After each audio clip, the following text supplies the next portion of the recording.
Well, I'll tell you what. Good morning. Good morning, Steve. Thanks for joining in, buddy. Well, guess what? We are on the last day of the NEC 2026 code cycle. Second draft meetings. What an unbelievable 2 weeks. Absolutely insane on all the different people I got to meet, all my friends, and all that jazz. Hey, Keith Wilson. I tell you what, Keith, yesterday was, whoa, wrong button. Yesterday was oh my God. We got through, okay, we're on panel 10. We got through definitions. We got through Article 230, 215, I think 215. Hold on, let me get my Word documents out. We got through Article 215. I got to go to organizations. I have to go to NFPA 70, 2026. I believe we got through 240. We're going into switches and 408 panel boards and switchboards and switchgear. Next, second draft. That's pre-second draft. Where's my CMP 10 task group reports? Let me sort. So we have not opened, and we got through I think we got through 242 as well. Yeah. Oh, Felix Sandoval. Good to see you too on a Saturday. You guys are even crazier than I am.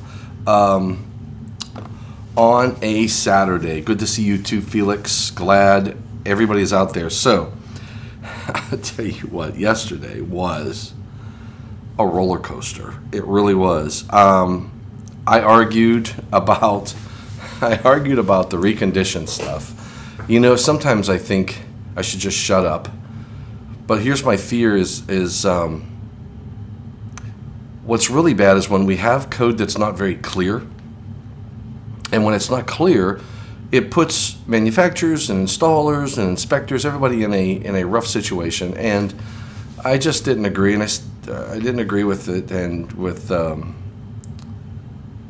where the code is the general requirement from the coordinating committee was to put, reconditioned equipment shall not be installed. Reconditioned equipment shall be installed. And then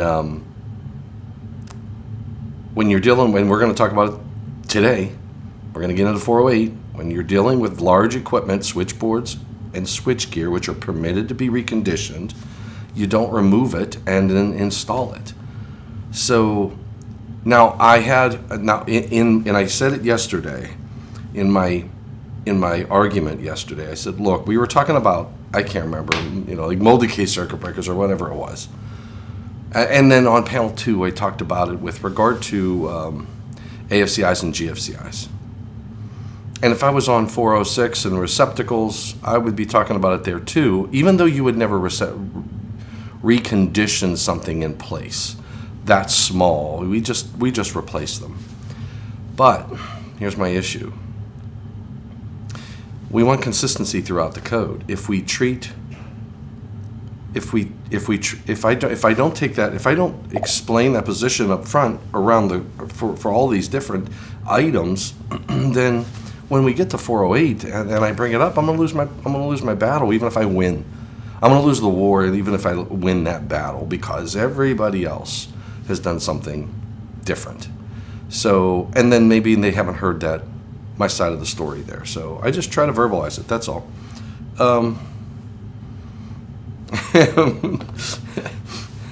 Welcome to my world when it comes to deciding when to keep quiet. Yes, it is. It's dedication. Sometimes it's easy to keep quiet. There were a few times yesterday that I wanted to just keep going, and somebody would bring something up and you'd go, oh my gosh, I've got to answer that because what he said was wrong, or what he said was right, but it was incomplete. And you just want to get your story in there, and sometimes you just got to realize, you know what, time to call the question. So it's the way it is. It's the way it is on the code panels. So let's take a look. The documents I haven't opened yet, 404, 408.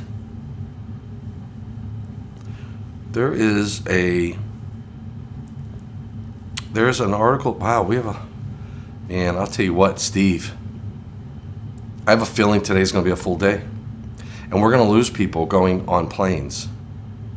I know, I can guarantee people are going to try to fly out today from California, and it's hard to get a flight from California out to the East Coast later in the day because you're so many hours ahead, and then you end up getting in at 6 o'clock in the morning and you're flying overnight. I can't do red eyes. I did that a couple times and it did not work well for me. I was dysfunctional. And you know what?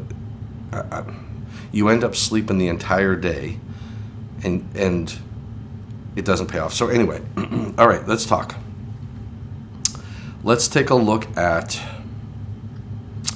yesterday we opened up, let's go to Article 100.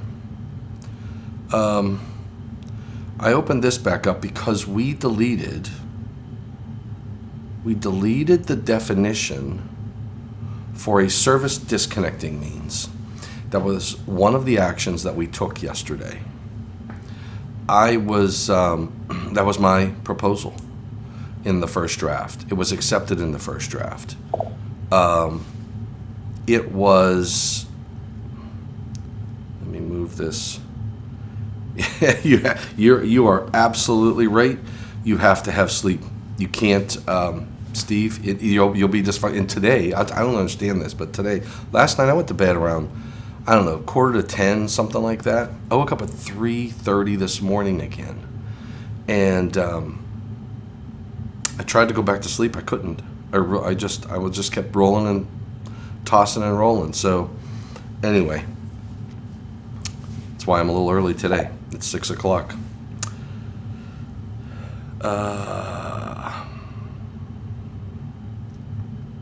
When are they going to clarify that a transfer switch is also to comply with the maximum height requirement? Wow, that is a panel 13 item. And oh man, that's a good question. I don't know, David. I look forward to your public input. Oh, good morning, Alan. Good to see you, brother. So we deleted service disconnect. That was my public input. It was unanimously accepted. And we use that term over 100 times in the National Electrical Code. The challenge that when we introduced the language, when we introduced it, we in the second draft, as we were going through Article 230, because service disconnecting means that is Article 230. When we look at the definition is, I think, spot on. It is absolutely spot on. It says a device that is connected to service conductors and disconnects the premises wiring system or equipment from the service conductors. End of story. I also, if you recall, and if you were on my channel, remember I put, and it was generated based on discussions with all of you. We put another definition because I said, if we define service disconnect that way, we need the definition for a meter disconnect, because now a meter disconnect meets the definition of a service disconnect. The panel elected not to use that definition, that term, which I think it proved to be a big mistake. I argued it back then, and it proved to be a big mistake because what they realized is, in the second draft, wait a second, there are some things that are service disconnects that shouldn't be called service disconnects, that we don't treat as service disconnects. I think they should be called a service disconnect because we all know what they are. So what they did was they deleted the definition, which I was like, I can't wait to see the panel statement on this one. Think about it. You're going to delete a term because it adds too much clarity. That's scary to me. But this is what my resolve was, that we committed to have a task group to look at the term of service disconnect and make changes in Article 230 especially. And the issue is that there are some large equipment, switch boards and switch gear, where we might have line devices, equipment connected on the line side and have a disconnect that is inside the equipment. Now, if it's inside the equipment, then that means it's not readily accessible because you'll probably have to take a dead front off, you have to use tools. So if we kept that definition and we didn't address how that some of the equipment where those disconnects are located and provide maybe exceptions to say, well, these do not have to be readily accessible, but these do,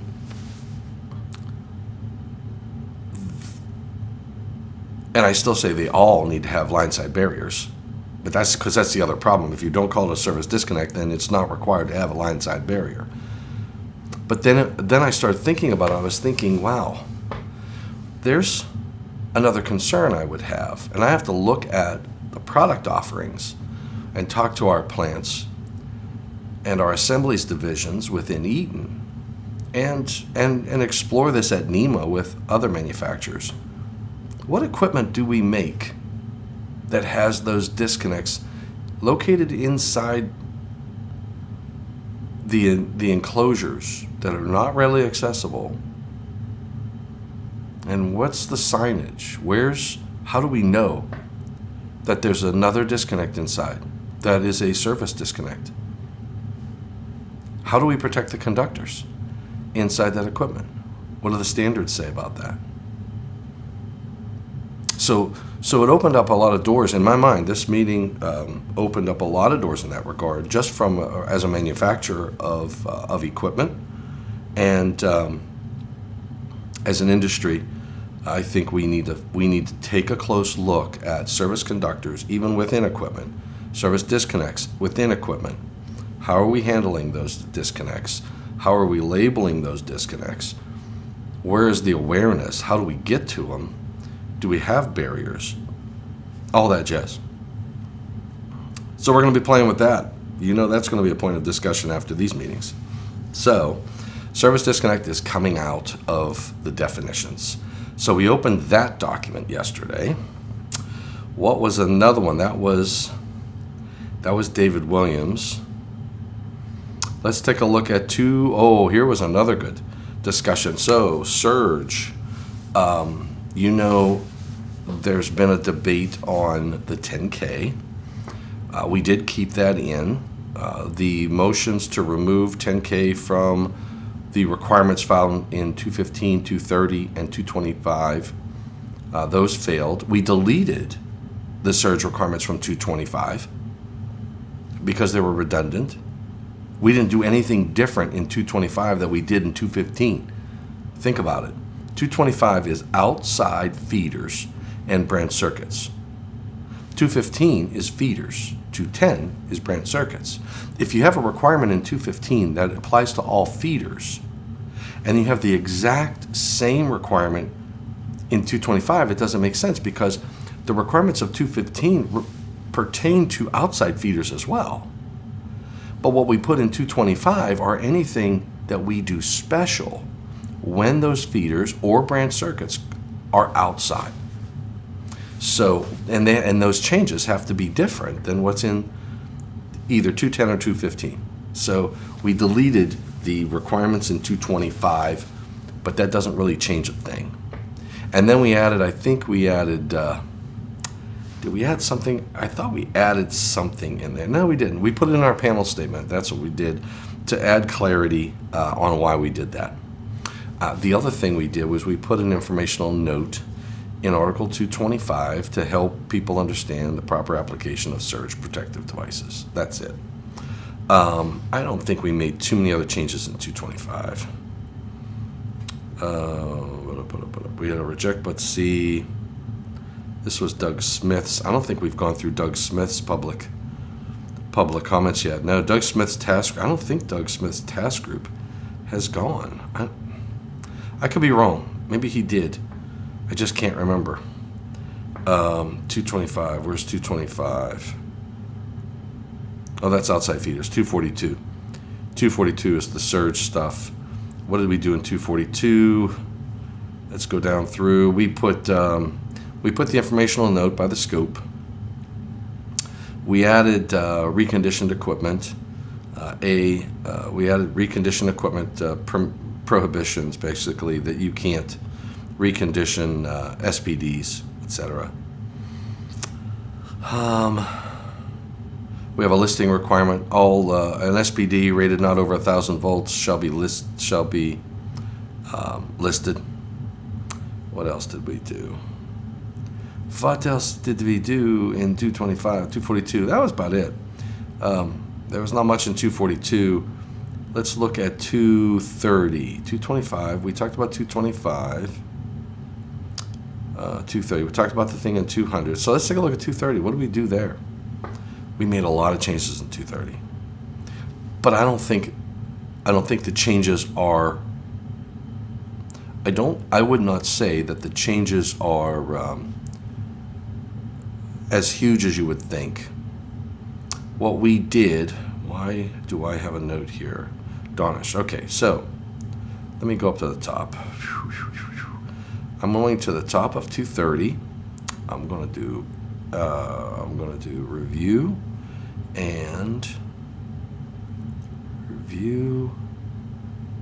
How do I go to next changes? Protect, hide. I want to see.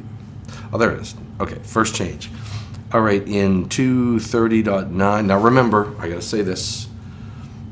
Anything I talk about is fluid. This stuff may not happen.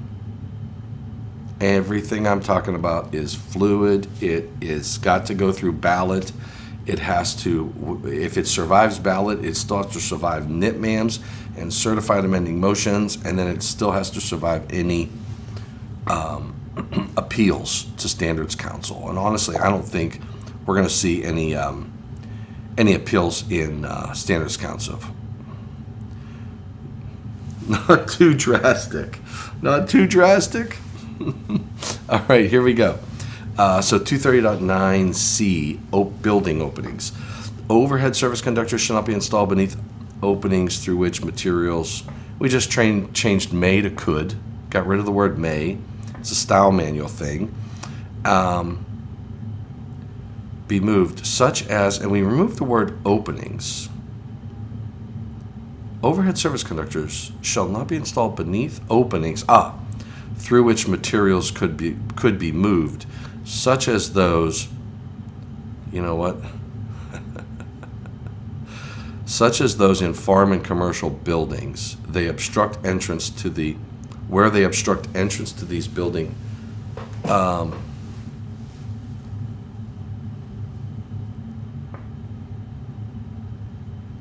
So we got rid of openings, such as, what it used to say was such as openings in farm and commercial buildings. And then it would say, and shall not be installed where they obstruct entrance to these building openings.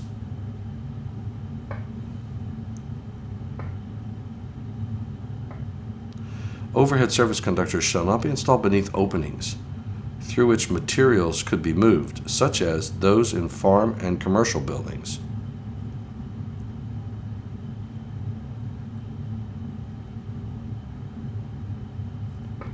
All right, I don't think it's that big of a deal. I have to read it. It's early.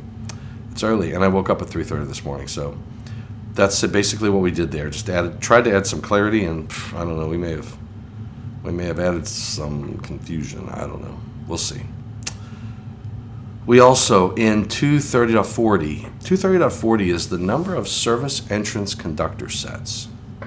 Now remember, each service drop, set of overhead service conductors, underground service conductors, or service lateral can have only one set of service entrance conductors. Now what 230.40 lets you do is tap into those service entrance conductors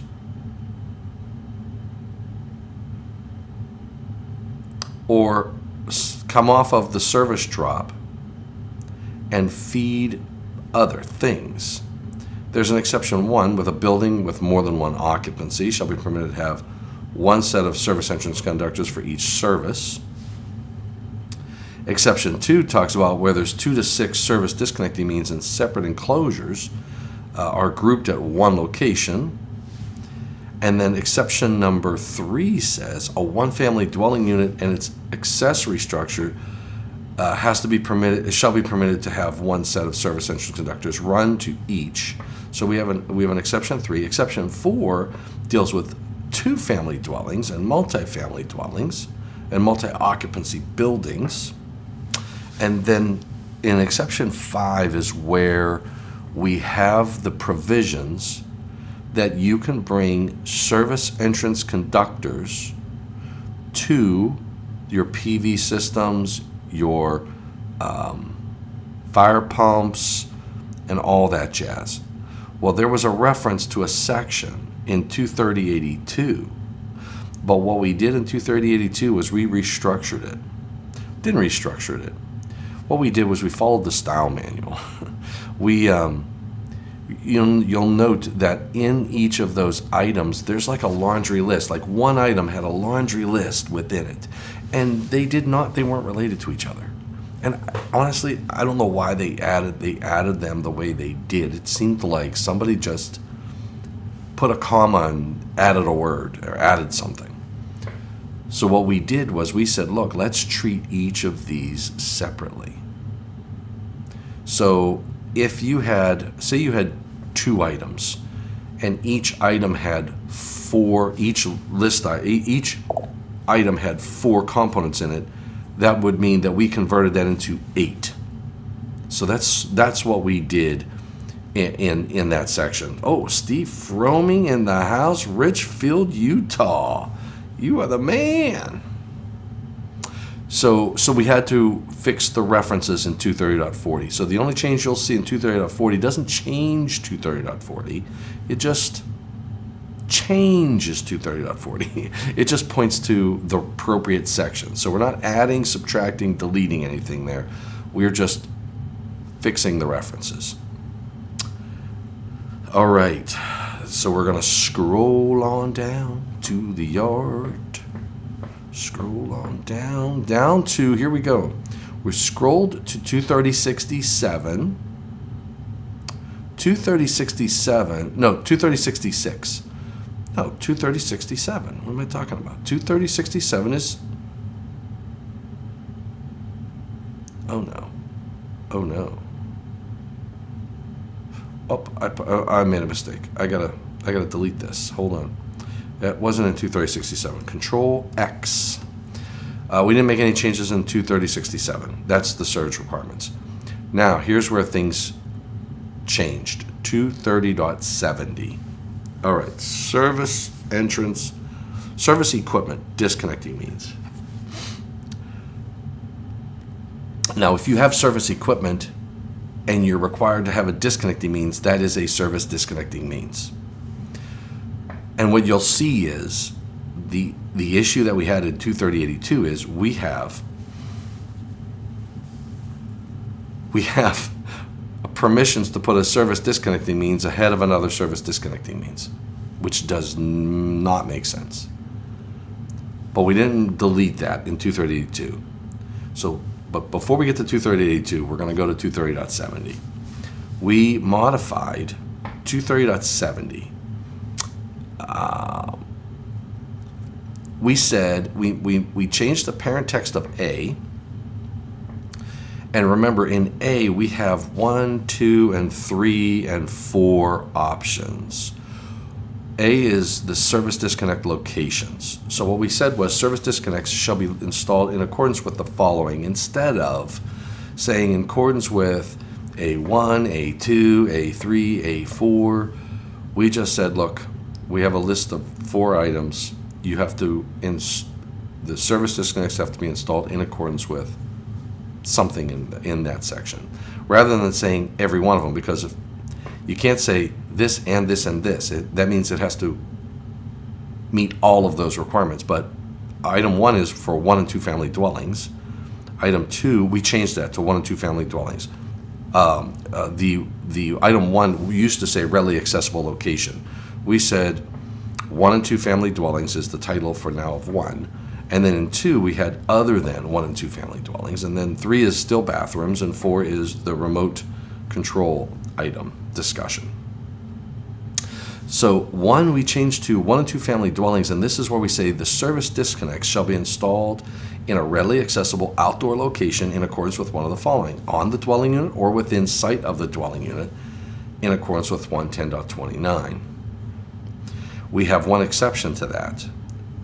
The within sight of, the service disconnect is not required to be installed on or within sight of the dwelling unit when the emergency disconnect is installed in accordance with 225.41. Remember, 225 is the outdoor outlet. So here's the thing, that we missed it in the first draft.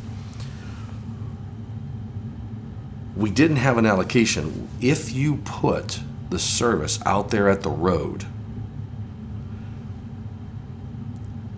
if for a 1 and 2 family dwelling unit, if I did not have that exception, I basically am saying, look, that service has to be on the house. You can't put it out there at the road. But in some cases, we have it down at the road or down the street. So we have Article 225 because now it's an outside feeder coming from that service.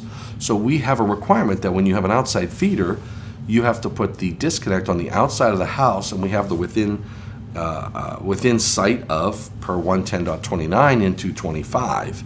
And it has to be either on the dwelling or within sight of the dwelling, etc. So we had to put an exception that you can put the service out there at the road, but you've got to follow the rules in 225.41 for the disconnect for the feeder. But we wanted to make sure that was in there. I mean, that would have been major bad mojo.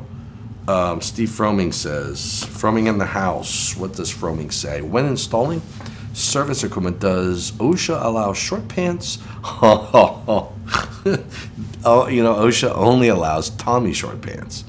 That's the key. You ain't right, Steve. You know what? I tell you what, guys. If you don't come to one of these meetings, we have fun. We work hard, we play hard. And they all pick on me. All right, I'm like a punching bag out here in California. So I don't get it, but they just love to just make fun of me. But that's okay. That's love. That's the way I look at it. At least that's the way I justify it in my head. All right, so in other than 1 or 2 family dwelling units, service disconnects shall be installed in a readily accessible location, either outside of a building or structure or inside nearest the point of entrance. All we did was separate 1 and 2 family from other than 1 and 2 family, and we gave the guidance. I don't believe we've changed anything. I mean, we changed from first draft to fix issues, but we didn't change those.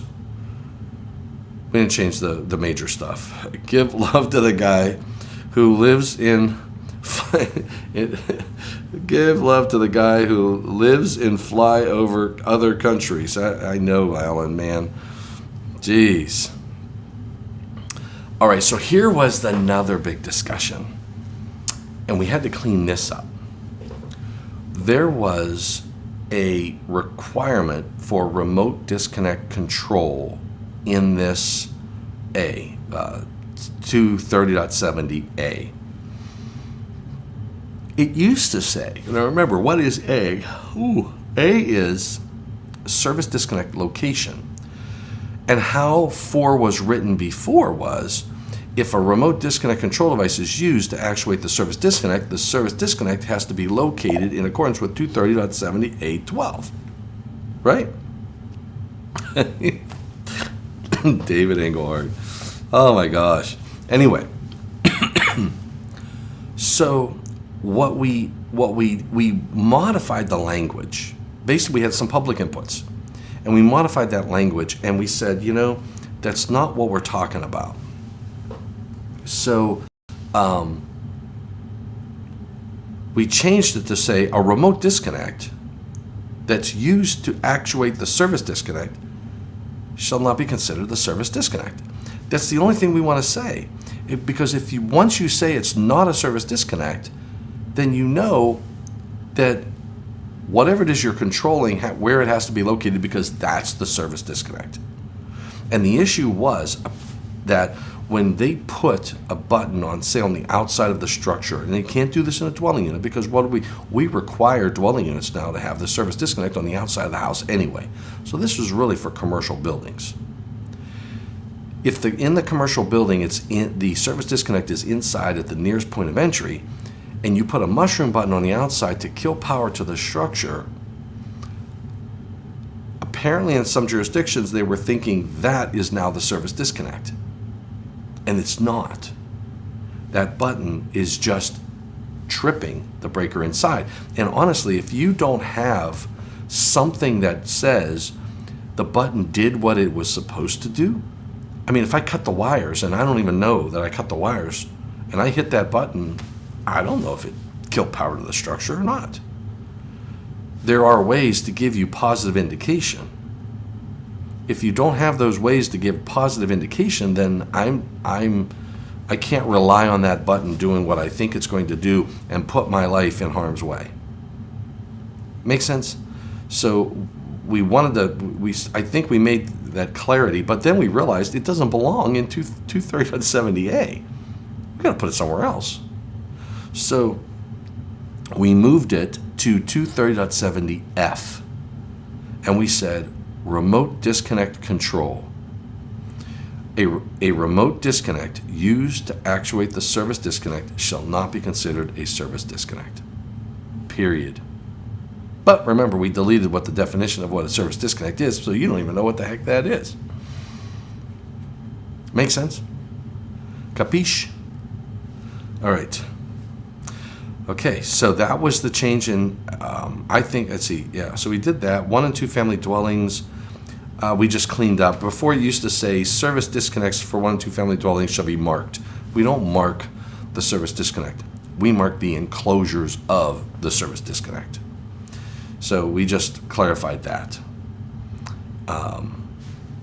Piece of cake. And then let's move on. 230.79, just cleaned up some things, nothing major. 230.82. Wow. We did some work in 230.82. We did, and I think we did some really good stuff. Hopefully it survives. I think it will survive, in my opinion. And if you don't have an opinion, just ask me. I'll give you mine.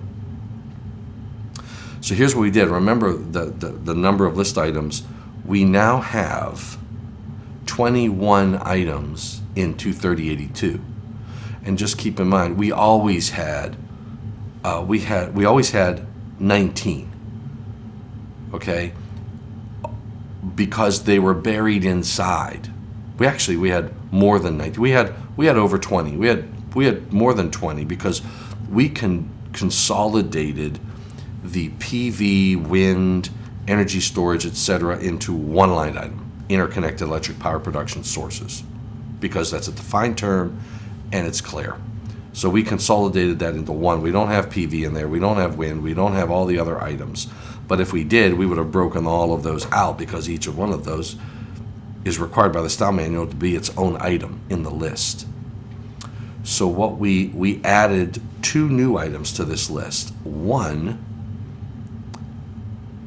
which I couldn't believe it when we should have done this when we added the requirements for the connection to the line side of the service disconnect using power distribution blocks, pressure connectors, and other devices for splices and taps.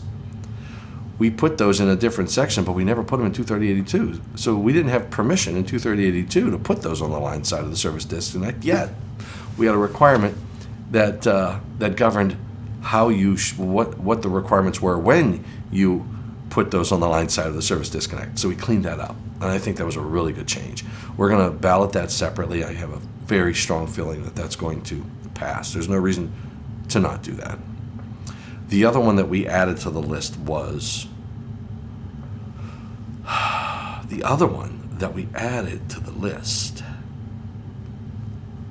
Ooh, tired. Where's it at? It's in here. Permanently mounted absence of voltage testers used for testing for the absence of voltage if labeled as suitable for use on the line side of the service disconnecting means. So we have a listing requirement, which the standard's going to have to change and say, what is it that we want for permitting these on the line side of the service disconnect? They have to be permanently mounted. They have to be an AVT, absence of voltage tester, and that means it has to point to a specific standard. It has to be labeled as suitable for use on the line side of the service disconnecting means. And that's the end of that story. So now we can place these devices, which will give you an indication that your utility did turn off power to the line side of the service disconnect. So now you know your equipment, and you have a high level of confidence. So when you go in and you want to physically verify absence of voltage, you can do that with a high level of confidence, the most highest of levels of confidence. All right, so we put these into a list item. That was just, and then the other thing we did was we moved them closer. So, for example, in one we have cable limiters, then we have meters and meter sockets, meter disconnect switches, meter mounted transfer switches, instrument transformers, impedance shunts, load management devices. All of these don't have a disconnect associated with them. Power distribution blocks don't have a disconnect. Surge arresters, type 1 surge protective devices, and then we have type 2 surge protective devices where installed as part of listed equipment if suitable overcurrent protection and disconnecting means are provided. If you have a disconnecting means, and this is where the group went, ooh. If you have a disconnect that is disconnecting a component from service conductors, it is a service disconnect, period. It will be a service disconnect. It will always be a service disconnect. It is intended to be a service disconnect. It is disconnecting that component from service conductors. It looks like one, it smells like one, and I tell you what, I'll bet you if you lick it, it probably tastes like a service disconnect. So that's when we realized, wait a second. Maybe this definition needs to get a little bit more love as we walk through and look at these different disconnecting means that are going to be looked at as service disconnects. So that's what we did. So that's one of the reasons, that's the only reason. We realized, oh my gosh, these are service disconnects now. And what does that mean? That means that if we don't want these to be readily accessible, then we have to put that in here. And where my head was at was that in the words of Ryan Jackson, in the words of Ryan, why does he say that too? Uh-oh, we got a light bulb. Yeah, there's the light bulb. I love the emojis, guys. I love them. I love it. I love it. Look at this. Watch this. Right? Okay?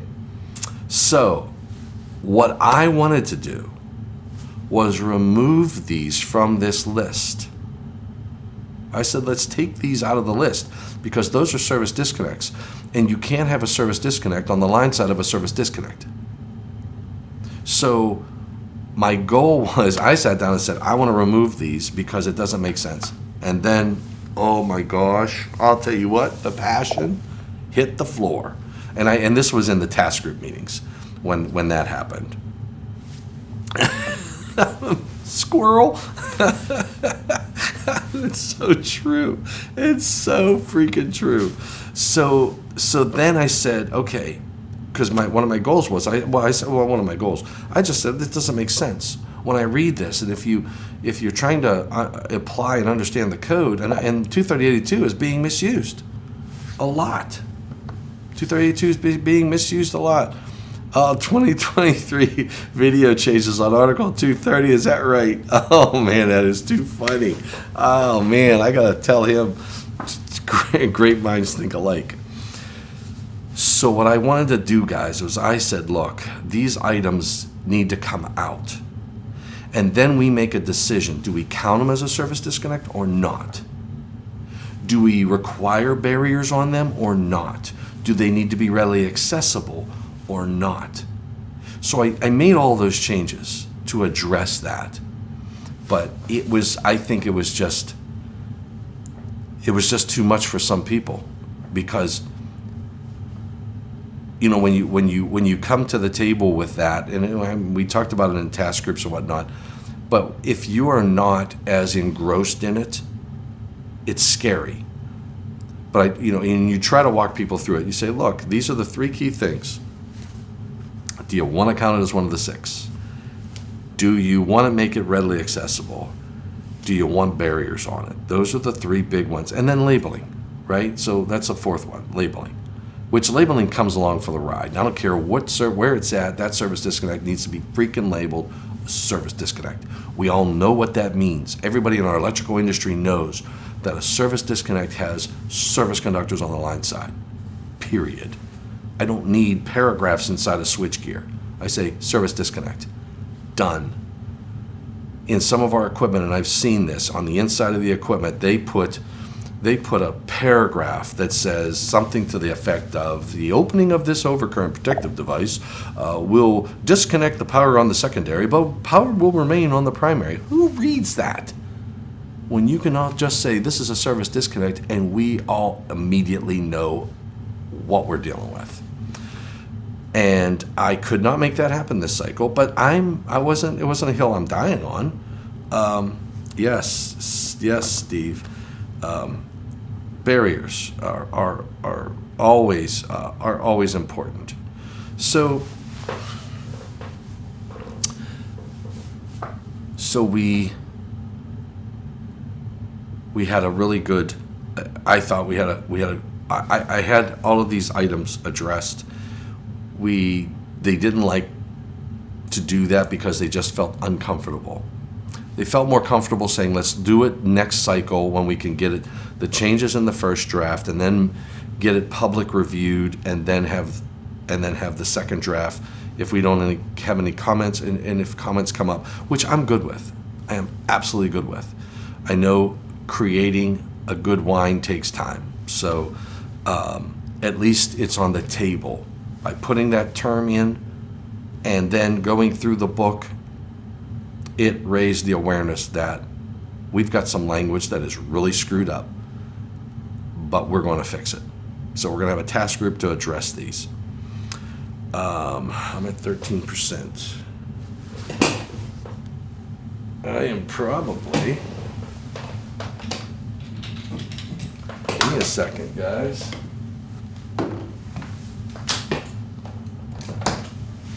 I'm going to run out of juice if I don't act soon.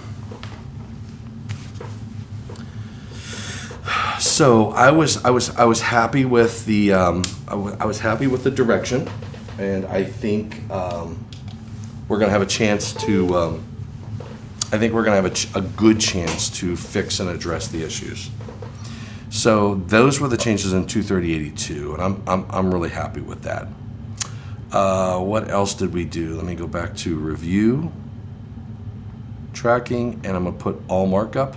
So you're going to see a lot. It's going to appear like a lot of changes in 23082, but in reality, we just reorganize things. All right, let's talk more. What time is it? 6:40. I still got 10. Let's keep going because I got to get to the big one that happened. Service conductors. So we added a new part, a part 8 in 230. Oh, man, I tell you what, this is going to be nice. Going to be nice. 230.100 size and so this is service conductors connecting power production sources. That's under the purview of Panel 10. It belongs in Article 230. We made it happen. Angels sung. I heard them in the distance. It was amazing. They were singing some great song when this happened.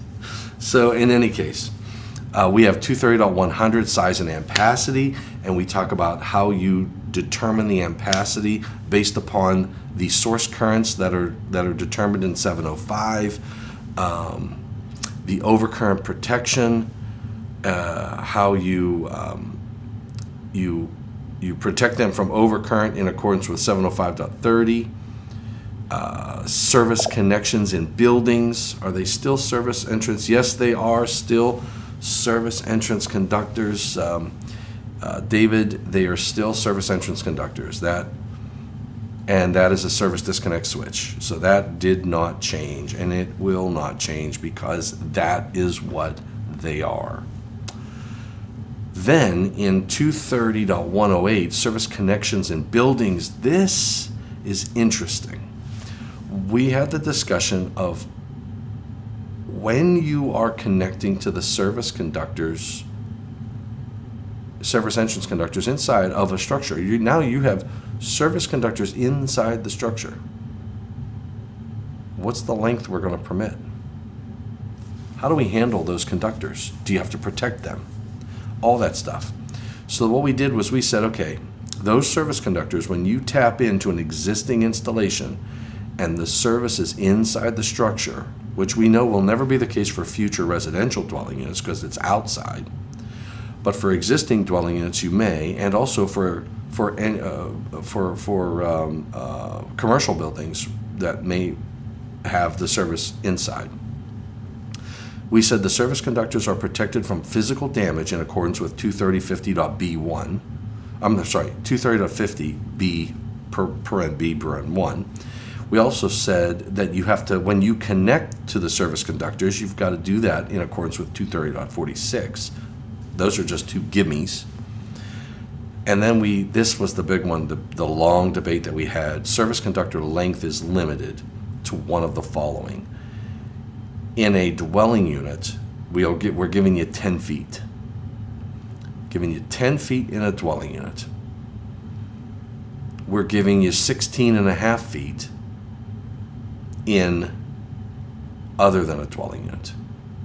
Now, the 16 and a half feet, you're going to say, well, where did that come from? Well, that was really proposed by Panel 4. That's what they said they needed. And I can understand it. In other than a dwelling unit, you've got larger equipment that you've got to get around. Not just the service equipment, but it could be equipment outside the service equipment. I believe there was a gentleman on the panel that said he has seen in these installations where he had to move that equipment out. Like come around the building or come around like out of a room or something like that. So that we gave those two options, and then we said also that any modifications to existing equipment has to be made in accordance with the manufacturer's instructions, or the modification has to have a field evaluation for the application and be field labeled. So that I think it's a big change. I think it's a good change. We had a lot of discussion about the use of cable limiters. We're going to have a task group for next cycle. We need to add either an article or something in Article 240 about the proper application of a cable limiter. We're starting to use cable limiters now in more applications than we ever have. So we're going to try to fix that. All right, so that was 230. Let's take a look at 240. Let me open that file up. I'm gonna hit save, which I probably shouldn't have hit save. Let's take a look. Now 240. We had a lot of debate and discussion yesterday. God only knows what will happen today, but I was pleasantly surprised with the position of the panel on an arc flash issue. All right, we will close out this session with 240. We had the reconditioned equipment, this debate and discussion and arguments, and there was gnawing of teeth, the whole bit. What else? Minor change in 240.5, just adding A or B. We added the B. We made a change in, what is this? Oh, cybersecurity. You know, in 240.6, I got 230.40 on my mind. 240.6D, when we have remote, and we had these cybersecurity items in there. David says 705 limits the line side. 705 limits the line side tap tug. Okay, so we're in line with those guys.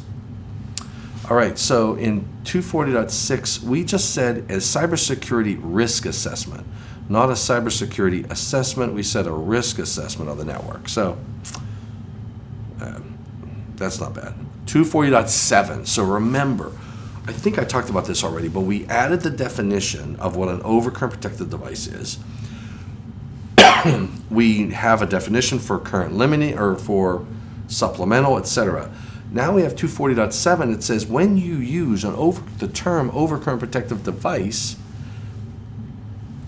these are what overcurrent devices are. So uses, unless permitted elsewhere in the code, overcurrent protective devices for protecting the branch circuit, feeders, etc.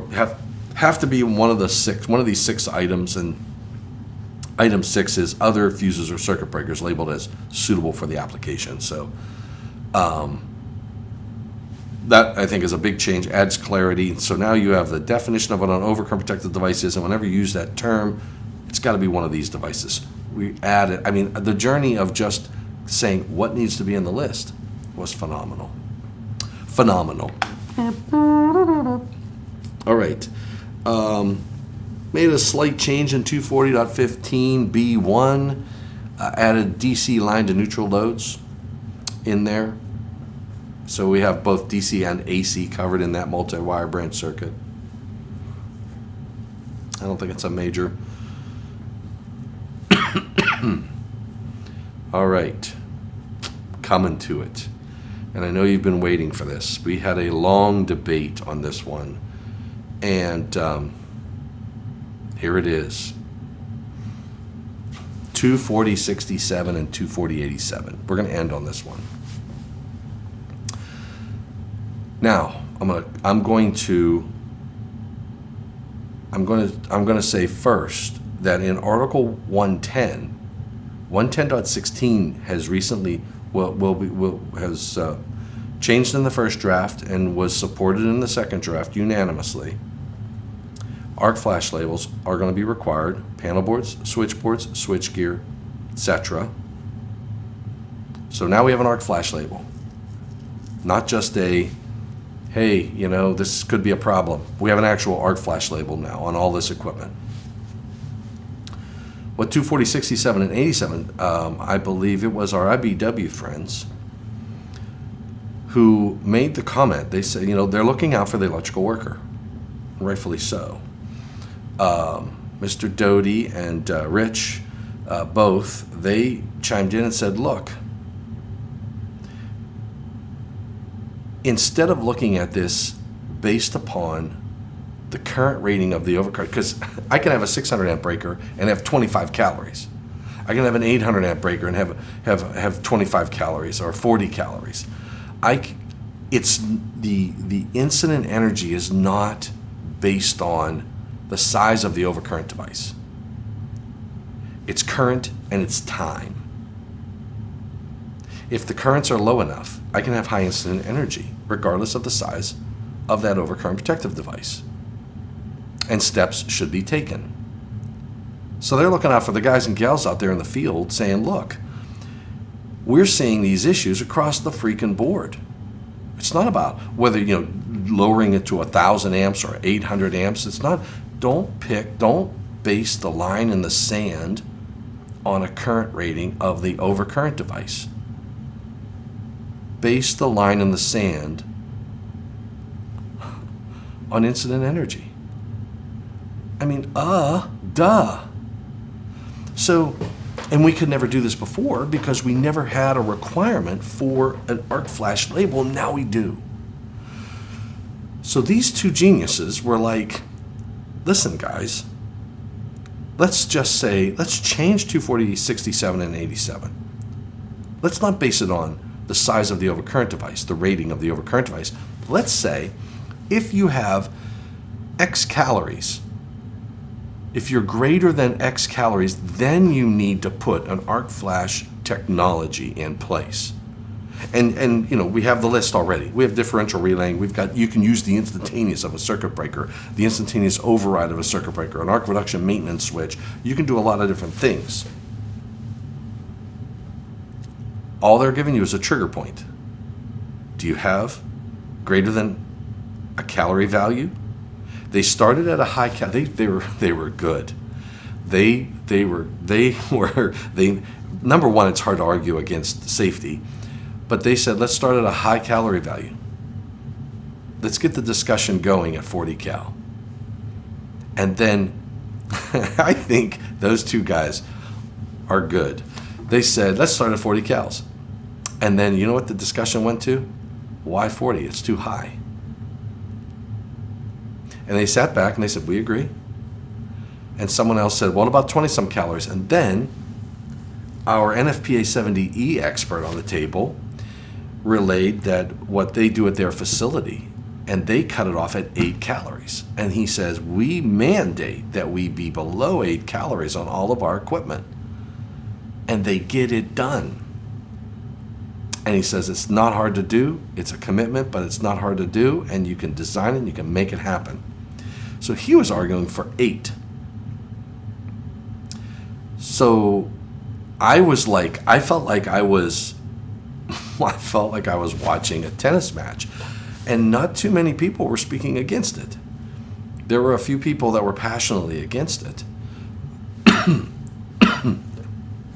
purely because of it's a challenge, especially on service entrance equipment. I think when you're downstream of service entrance equipment, you're going to rely on instantaneous circuit breakers. If you're not trying to do selective coordination, then you're going to have your arcing currents are probably going to be in the instantaneous region of a lot of these circuit breakers, except for that first one on the secondary of a transformer. Remember that one. So I would have thought the arc flash label requirement would be in 70E. Oh, no, it is in 70E. There's a requirement. What 70E tells you is how to create the labels. And then your safety plan will tell you to label equipment. What we did in the code plan, it's just like ground fault circuit interrupters and shock, right? And even labeling, other labeling, like shock hazards and things like that. We have working space. 70E is big on working space. There's requirements for working space. But the National Electrical Code, there's things you have to do on the installation. So then the installation requirements are saying, look, we want to label for your incident energy on the equipment when it's first installed. 70E will tell you how to maintain that, how to keep that updated. 70B tells you how to maintain your system. So they also pulled maintenance out, and they have just servicing now in the code. So, hold on, Steve. The label requirements will simulate an awareness of the incident energy that will then be looked at for improvement of the lowering, similar to. Oh, exactly, Steve, exactly. So what they're doing with this language is they're saying, look, 110 requires you to label it. And our IBEW folks said, okay, now that you know what the energy is, if it's greater than this number, let's do something about it. Let's put a requirement in to address the energy. And I'm like, that was pretty good. That was really good. And then there was a misconception on the panel that we said that you had to be at 8. Now that was, Mr. Sparks had brought that up, that's what his company does, but that's not the way the language read. The language read that if you are greater than 8 calories, then you have to do something about it. Where did they end on the calories per centimeter squared? 8. They did it at 8. So they're at 8 calories. If you are above 8 calories, you need to implement some sort of arc reduction technology. If it's a fuse, you have your options. If it's a circuit breaker, you have your options, Alan. So that's where we ended up, at least yesterday. So I would have been happy with any number because it's a line in the sand. And I can't say no to in my opinion, I mean, I teach the classes on arc flash. We go through arc flash calculations. I know that I can have a high incident energy on an 800 amp breaker. But what this does is it says if your energy is already low, then you don't need an arc reduction technology in place in addition to that, because you probably are already using an arc flash reduction technology. This is for new installations. Yes, Alan. New installations. What about 40-year-old installations that are 200 cal per centimeter squared? You're not retroactive. That's the challenge. So we have like NFPA 73 does, NFPA 73 looks at existing dwelling units. You can't hold an existing infrastructure to the latest latest edition of the code. That's really how, that's AHJs have to deal with and address that. Building and facility managers will see the labels and ask, what does that mean? Hopefully they look at ways to change it. Steve, yeah, but here's the thing. When we design a new installation, if this change stands the test of time through this cycle, and if it doesn't, I think it's in our future, in our near future. We have to really look at how do we design things differently.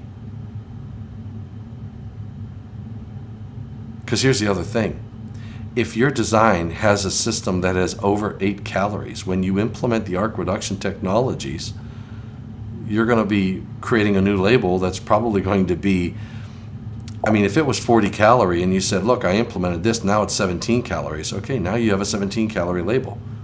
It doesn't need to be under 8, but you've taken it from 40 to 17, which is a heck of a big move.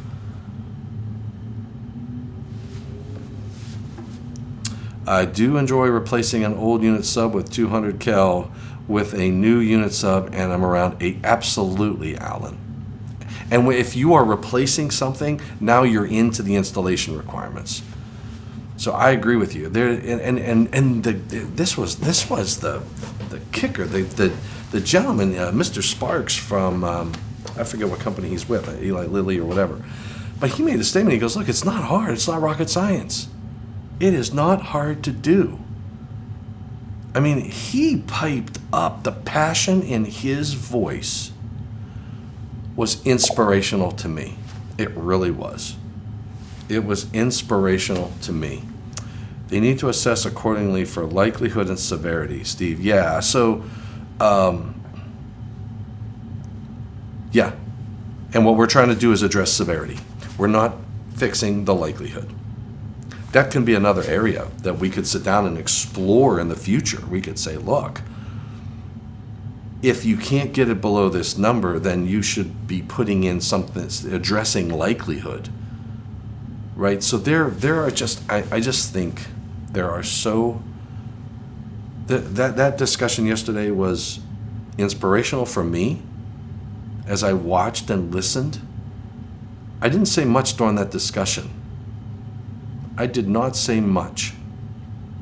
I corrected some statements that were made about the way an overcurrent device responds to current. The impact of it is the fact that, look, I can use the instantaneous on a circuit breaker, and if I'm not doing selective coordination, if I don't have that desire, then I'm going to fix this with a standard thermomagnetic circuit breaker. And oh, by the way, it's got to be greater than 8 calories, and you got an issue. I didn't say much, and I was so inspired by everybody else on that panel because it was overwhelmingly supported. It wasn't a close vote. It was not a close vote. We have a desire in our industry to fix and do things right. That made me feel good. It really did. It really did. Likelihood and severity, I already got that. Alan, HRG reduces likelihood by 95%. It reduces the severity, right, Alan? Oh, well, I guess, you can have a fault. Yeah, no, I get you. I'm with you. Yep. Spelling errors. You know what I always do, Alan? Just blame it on autocorrect. Never take the blame. Push it off someone else. And that's what I'm talking about. So, what do we got? Steve, we're at 7 o'clock. That's what good managers would do is see the new labels and be compelled to evaluate the old equipment. Yeah. Yep. Oh, Alan. Bring on solid state breakers, man. I'm telling you, the smarter we make these devices, the more we use them, the more economical the solution's going to get. So absolutely. They open in milliseconds. And here's the thing, we talked about the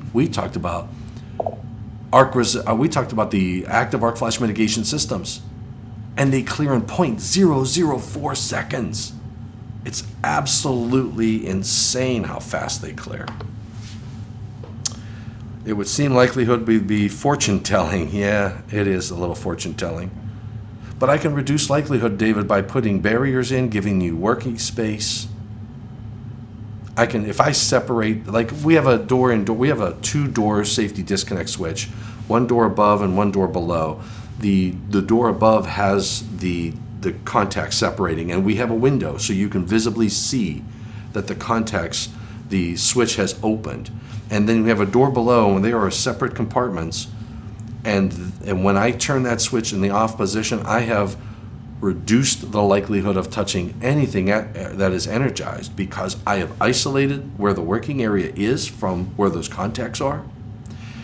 I've given you a window to visually verify that those contacts are open, and I can give you those absence of voltage indicators to even give you more confidence. So we can address likelihood, and it is a chicken and egg thing. But chicken switches are absolutely awesome. They're phenomenal. They're absolutely phenomenal. Getting yourself outside of the arc flash boundaries, right? And if you guys don't know what a chicken switch is, Google it. Yep, you'll like them. Those products and products like them can't require those in the code, but we're progressing, and I'm happy with the progress.